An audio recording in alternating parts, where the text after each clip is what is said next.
The final race before the summer break is in the books. The Belgian Grand Prix is in the books, and there's a lot of drama to talk about. The race is finished about an hour ago, maybe no, 2 hours ago, and we still don't know who won. So if you want to know who won this race, stay tuned, because why not? So, I mean, well, you know what, let's just get into a while about it. Firstly, actually, before we get into it, if you're new right here, leave a like, subscribe if you do. If you're a fan of F1 content, then hit that subscribe button. There'll be a lot of F1 content to come across this channel, my other channel, that link is in the description. So stay tuned for that. Let's talk about the Belgian Grand Prix, where, as things stand, at 5:43 PM UK time, George Russell is the winner of the Belgian Grand Prix. That's going to change, because he's massively underweight. He hasn't been eating the burgers enough. He needs to be eating those burgers more so he can put on the weight and not get disqualified, Mr. George Russell. But he is set to get disqualified. We'll talk about why. He actually had a good race, because this is qualifying, as you can see. George Russell started 7th, so the fact you went from 7th to 1st on a one stop, but it didn't matter. I can see obviously Max Verstappen did take pole, half a pole, the fastest pole, whatever you want to call it. But obviously started 11th because of penalties. Leclerc gets a pole, which is his 25th pole, which means he has a 20% conversion rate from pole position. No, it's not even right. That's not even right. That's not even. I don't know. That's not even right. It's, one win for every 5 poles. That is 20%.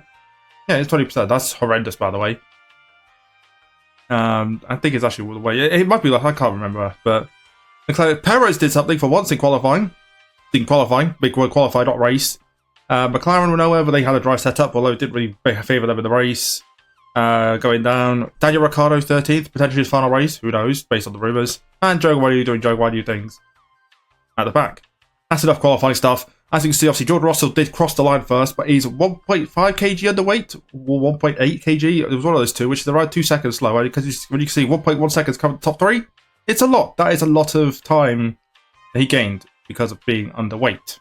And if you're underweight, it's pretty much a slam dunk penalty, black flag, disqualification. You know, if it does happen, which I would imagine it would do, I don't know why he'd get away with it. It'd be the second time in the last 12 months Mercedes have had a car disqualified for being underweight. Hamilton had it back in COTA, the US Grand Prix, when he finished P2. Looks like George Russell's going to lose him a win. Mercedes will still win the race, because Lewis Hamilton finished second, and he did pass the inspections. Lewis Hamilton will win the race, most likely, in the Mercedes, which would be his second win in 3 races, which is, 12, was it? What did I say, 11 years to the day that he won his first race? Is this the day he wins his final race? Same date? It would be pretty fitting. Well, that's how life likes to work like that with those things, so it wouldn't surprise me.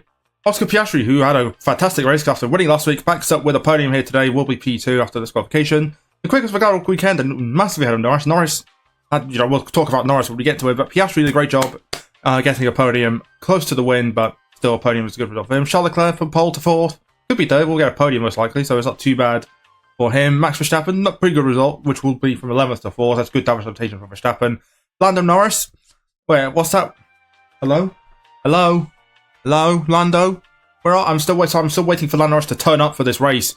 I'm waiting for him to turn up this weekend. He's still back in Hungary, just debating whether I should have let him do it or not. Lando Norris, I don't even think I did see Norris, but he didn't do anything. 6th in the fastest car. Fraud. Absolutely. For Piastri's going to win a championship before Norris at this stage. Norris was nowhere. He's been off the pace all weekend. He's just not had it all weekend, Norris. And as a result, nothing. Well, he got points. That's something, but compared to what he should do, nothing. Then you had Sainz and Perez doing their own things. Perez, is this the final race for Perez? You know, tomorrow they're having that meeting. Time will tell. It does seem, whatever happens, well, it seems to see going to be Perez or Ricciardo's final race by the sounds of it, because it seems Lawson is effectively guaranteed for Zandvoort, so we'll see who's actually going to be out. I just have a feeling that nothing will change until the end of the season. I just have that feeling. Then you have Fernando Alonso scored some points. About time he's got a few points. Esteban Ocon finished his 10th, but will move up to 9th with Russell's disqualification, which will be a special result of the season. And Daniel Ricciardo, if this is to be his final race, will finish P10 and get a point, which wouldn't be too bad, at least to get a point in your final race. And then you goes down to Daniel Stroll, Albon, Gasly, Magnussen just there. Bottas was in the points for a long time, but then just decided to pit at the end. He obviously ran out of tyres, but if I was Sauber, Bottas was 10th. If I was Sauber, I would have just kept him out and just hope for the best. If his tyre blows up, his tyres blow up. Who cares? Stroll was behind him on the same tyre. If he just stayed 10th, had Stroll with the DRS, Ocon and Ricciardo would not have got by. Could have got P10, which could have been P9. Instead, P16, P nowhere. It's like they don't want to score points, Sauber. Tsunoda was nowhere after his penalties, was still nowhere. 17th. You know, Sargent doing Sargent things. And Hulkenberg, I don't know what. Hulkenberg, have you turned up as well? Still waiting for Hulkenberg to turn up. He's still on the plane with Lando. don't know what Hulk will be debating because there's nothing for him to debate. Then Zhou Guanyu out of the race. The only car out of the race with some sort of hydraulic issue. Not good for him. He only retired for the 4th race in a row, only 1 DNF per race. That is horrendous, you know. Race starts, also, the race starts, you might as well just start behind the safety car because no one does that. They're single file by the time they get to turn 1. But they might as well effectively be single file. They're 2x2, but they're doing it in such an ordinary fashion. Might as well just start behind the safety car and get on with it. Alright, the formation lap is the first lap of the race. Might as well at this stage because no one does anything on a race start. Yeah, the race, people think it was a great race, and what are they waffling on about? I couldn't tell you. The first 30 laps was your standard boring nothing. Just follow the leader 2-3 seconds behind every car. That's what it was. It was 2.5 maybe. The only battle was Ocon, and he was 9 tenths behind Ricciardo. Great. Oh, for 13th. That's a fantastic battle. I can't wait to watch that one. Yeah, the last 10 laps was good. The first 80% of the race was not. That's 77% of the race was not. That's the Bottas number, that is. Alright, what's the point? What is the point with all these waffle lords waffling on about absolutely nothing but shit? I'm just glad we got us have a break now. We can finally forget about these last few, you know, have a bit of a break and then 4 more races before another 4-week break. For whatever reason, they have an autumn break this year, but we'll get to that when we get to it. But that was the race, as I said. Russell, you know, and here's the thing, people say it's a good race. It's not a good race anymore because the battle for the lead is pointless because of a disqualification. So, like, it's going to go down as a shit race now. I guarantee you, those people who said it was a good race are going to complain that it's a bad race. Guarantee you. Speaking of race, I don't know if you can call that a race, the sprint race for F2. 5 laps, 3 of which will be out of safety car. It was raining, obviously it was raining on the Saturday. They did about, you know, first it was postponed, then it was moved, and then when it wasn't ready, they weren't doing anything, and then when it started ready, they went on track. Like, it's just an absolute mess. Zach O'Sullivan, credited with the win, his 2nd win of the year. Dennis Hauger on the podium, and Richard Shaw did not get disqualified. That's right, he didn't get disqualified, he got a podium, finished 3rd by doing 2 laps, obviously well done for Shaw. He did push Maloney off, but did get a penalty. They finally felt bad. Maloney and Crawford completed the points. Only 5 guys getting points because of the 5 drivers getting points because of the way the results. They only completed. Well, they beat 25, but not 50, so that's why. So that means Antonelli, Bevan, and Colapinto don't score. 1 retirement in the end, which was Pepe Marti, who had some sort of mechanical problem. But it pretty much just felt like the same thing as what happened to Joe. Just stopped, kept going, and then suddenly get stopped again. So his terrible season continues. And it don't get much better, that's for sure, for Marty, because we'll talk about the feature race. So you can see Isaac Hadjar, his teammate, won the race in the Campos. What was it? His 5th or 6th? 5th win of the year? 4th win? 4th or 5th win of the year for Hadjar. Going to win the championship. But he end up in an RB next year. Is he going to jump Lawson? Probably not. But I think for 26, he'll be in that car. I think Hadjar will end up replacing Lawson, just as the Red Bull and RB reserve driver for next year. And then 26 will be in a seat replacing Sonoda, who's my guess. So, yeah, Hadjar, great result for him. He's going to. He will win the championship. The experience is what he's going to win the championship. Hadjar will Isaac Hadjar. So, it's a great race for him. Gary Bortoleto doing another Bortoleto things, eventually on the podium in a feature race. Having a great season, Bortoleto in 2nd. And Jack Crawford finished 3rd in the downs after drama on the final lap. We'll get to that once I complete the points. But Jack Crawford getting a podium in the downs after a terrible Hungary. Good weekend here in Belgium. Zach O'Sullivan completes his best weekend of the season in 4th. Richard Shaw didn't get disqualified yet again. P5 for him. Dave Maloney and Ritoa Mayata, both Rodins finishing in 6th and 7th. Good day for them. Amari Cordial in his home race finishes 8th, gets a few points. Drake Antonelli in P9 with a couple of points. Not the best race not the best race for Antonelli. And Joshua Dirksen gets a point for AIX. Paul Aaron, who was on course for 3rd, retired on the final lap with some sort of mechanical issue. Coming up with Rouge and Radion, it just shut off. So, yeah, heartbreak for Aaron. His terrible round 3 weekends have gone horrendous. Britain, Hungary, and Belgium. Forget about them. And hope things change for Monza. Enzo Fittipaldi entered the pits and didn't return. His car just wouldn't go. His car stalled and didn't restart. So, disappointing for him. Rafael Villagomez and Victor Bottas crashed out early on in the race. Villagomez pushed off by Bernard into the gravel. Bernard was like, yep, no, you into the gravel, you go. Villagomez round, and Martins, you know, unlucky Victor Martins as always. Martins is the unlucky driver, just like Marty. Taken out and out of the race. And then Franco Colapinto had I think his car had the same thing as what happened to Marty, just his car just shut off on the opening lap. And then Oliver Behrman forgot that turn 1 was a right-hander, not a left-hander. For whatever reason, he was going left into Marty and Maloney. And Behrman and Marty out of the race. Marty, the unlucky driver, along with Martins. If your name begins with Mart, you're screwed. Basically, or Marti. Marty, M-I-R-T-I. If your name has them, if your first 5 letters of your name is M-A-R-M-A-R-T-I, you're screwed. Forget about it, to be honest.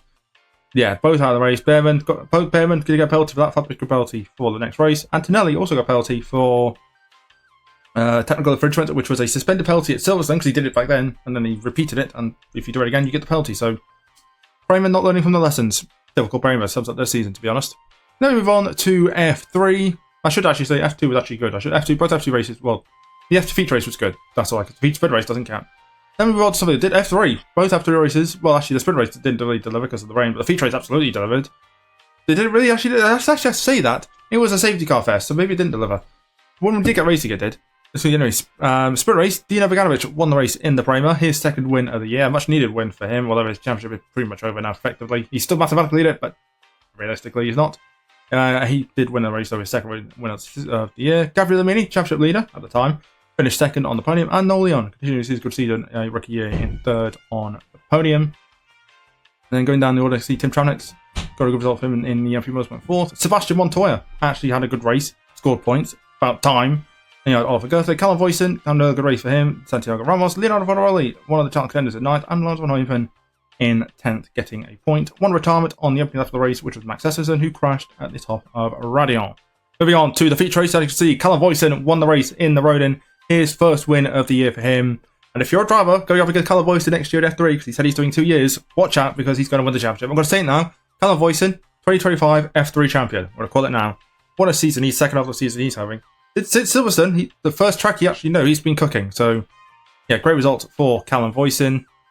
It was pretty much a safety car race for 10 laps, but hey, in the 5 laps he won the race. Good race for him. Sebastian Montoya, first podium year for him, much needed podium. He's had a bit of a stinker, Montoya. I say bit, it's been a very big stinker for Montoya. But he does get a podium though in P2 nevertheless.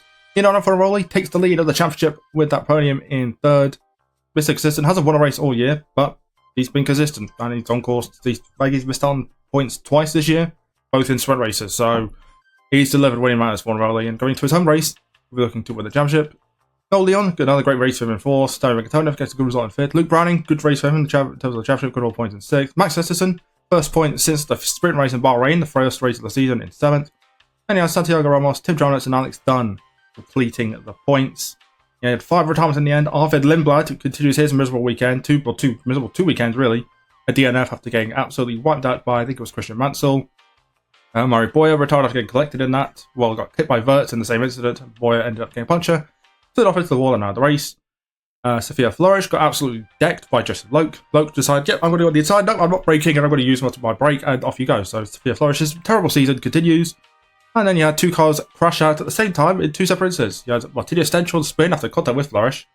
And Tuka Tappinen, who replaced the suspended Niklas Solov, got taken out by Duvek and slid into Stenchel, both out of the race. So not good for them. But yeah, that was the Belgium Grand Prix weekend. Let me just check if Russell's been disqualified. And yes, George Russell has officially been disqualified. So Lewis Hamilton is the winner of the Belgium Grand Prix. As I said, with Oscar Piastri and Charles Leclerc completing the podium and Daniel Ricciardo completing the points. So George Russell, you better prod the weight. Now's a good time to prod the weight, George Russell. So if you enjoyed this video, like, subscribe, all that. Well, I'll see you in a few weeks. We're in a few weeks now off with no videos from F1 side of things in terms of race reactions. I'll see you in Zandvoort for the Dutch Grand Prix. Will we see someone other than Max Verstappen win that race? Time will tell. Check out these videos here if you want to see anything else on this channel. Subscribe is right there, and I'll see you on the next one. Bye, guys.